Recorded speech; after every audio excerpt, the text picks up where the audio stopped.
President Trump deserves a Nobel Prize for Operation Warp Speed. If he had been President Obama, he would have gotten it. It surprises me that you think so highly of Operation Warp Speed when, as an attorney, you attempted to restrict access. Now, let me ask. I'm happy to explain why. Is this a question, Senator Cassidy, or is this a speech that you don't want me to answer? Because I want to answer that question. And you have to do the research. I'm happy to have a detailed discussion with you about it. You're so wrong on your facts. In his own Surgeon General of the Trump administration said over 2 million lives were saved because of the mRNA technology, and you don't want to continue that. I want to fix the system, and that's what we're doing.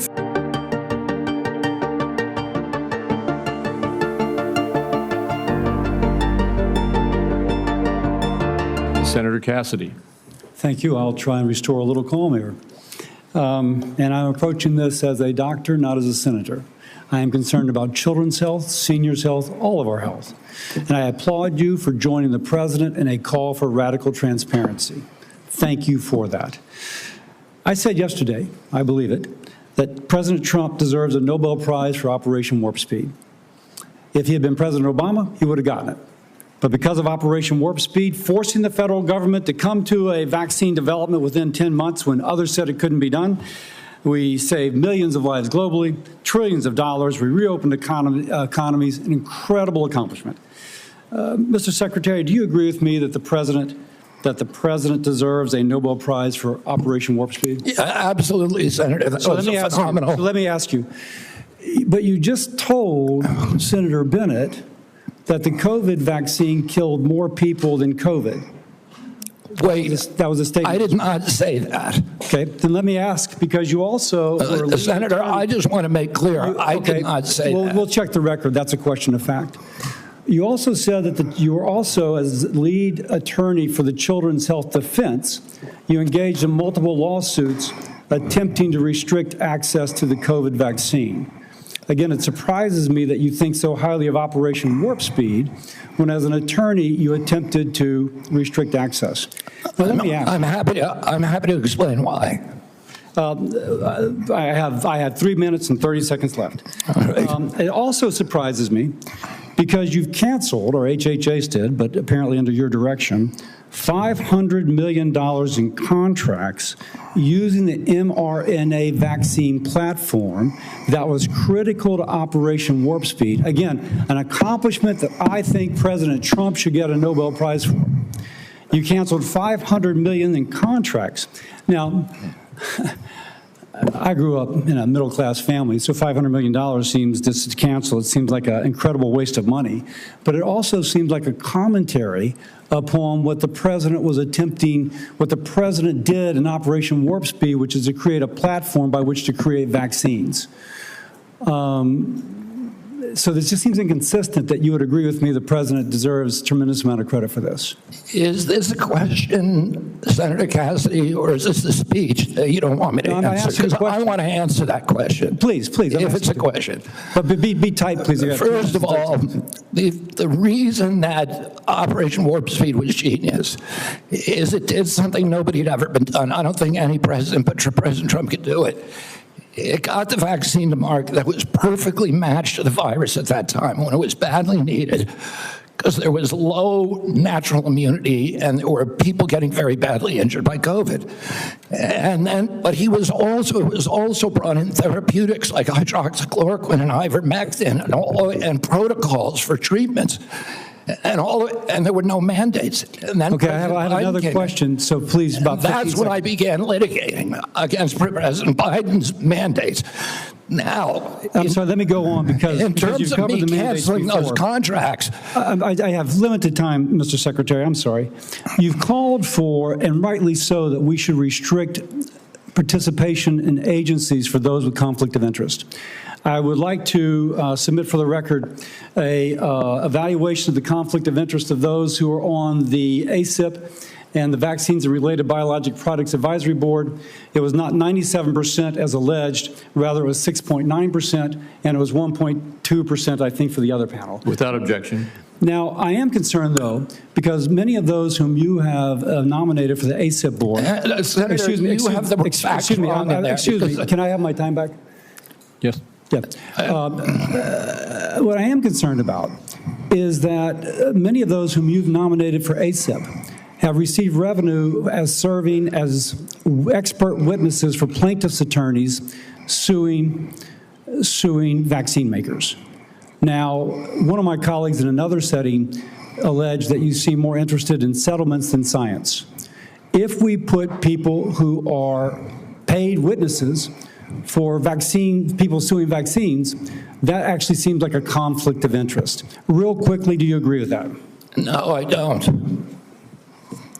It may be a bias, and that bias, if disclosed, is okay.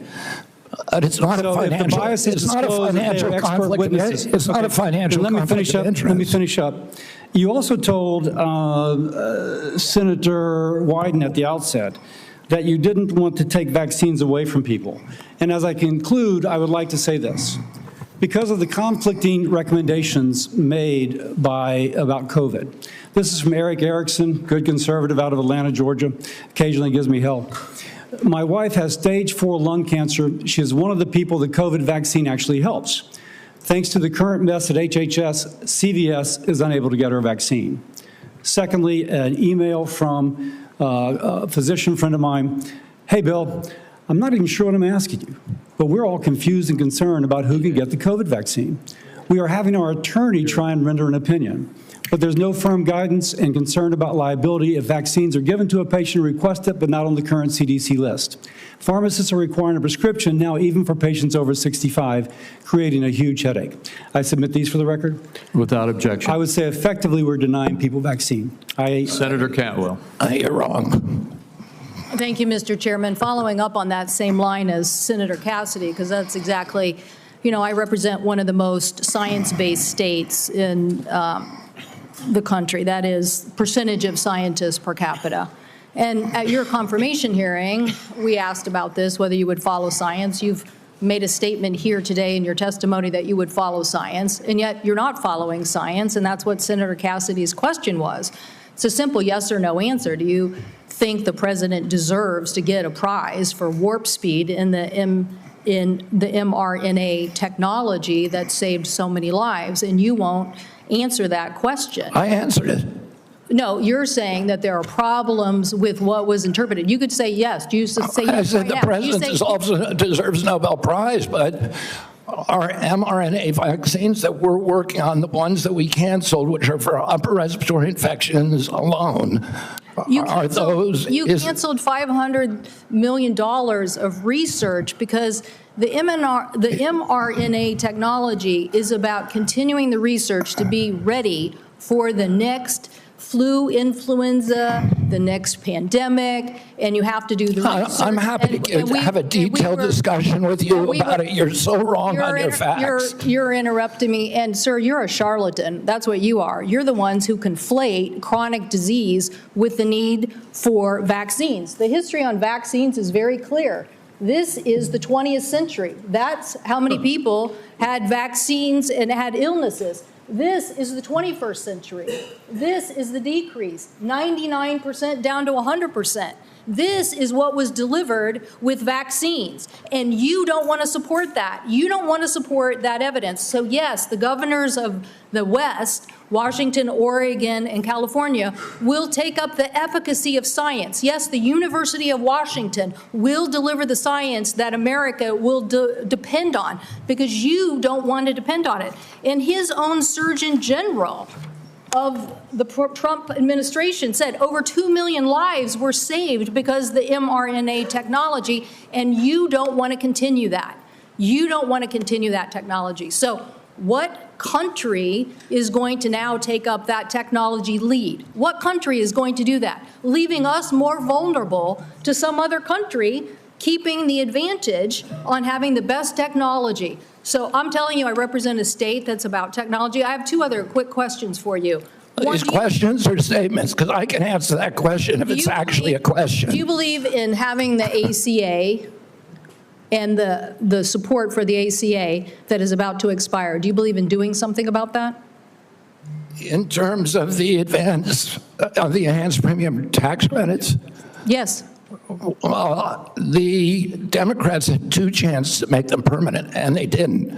And they didn't for a reason. We're the ones who delivered it. So I'm just They asking, didn't for yes a or no, reason. do you want to do something about this? Yes or I no? want to fix the system, and that's what we're doing, fixing systematically to make premiums lower. That's what President Trump wants to do. Do you think the women on the steps of the Capitol were a hoax yesterday?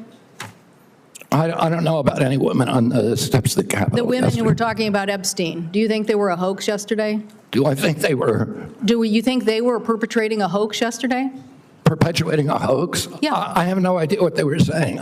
This is the first time hearing about it. You're hearing about the women on the Capitol steps saying that they believe that the Epstein information should be made public?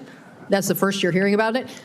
What I'm saying is you are perpetrating hoaxes. You, as this Secretary of Health. So you're undermining the whole healthcare delivery system, and you keep trying to point to chronic disease.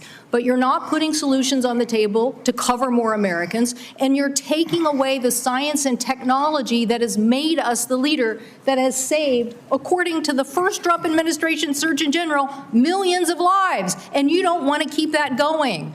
So no, I don't support your continued efforts as Secretary, and I definitely think that our colleagues need to rally around science. If you want the Northwest to continue to lead on all innovation and all healthy people, okay, we'll do that. But it's a sad statement for the rest of America and America's leadership on technology. Thank you, Mr. Chairman.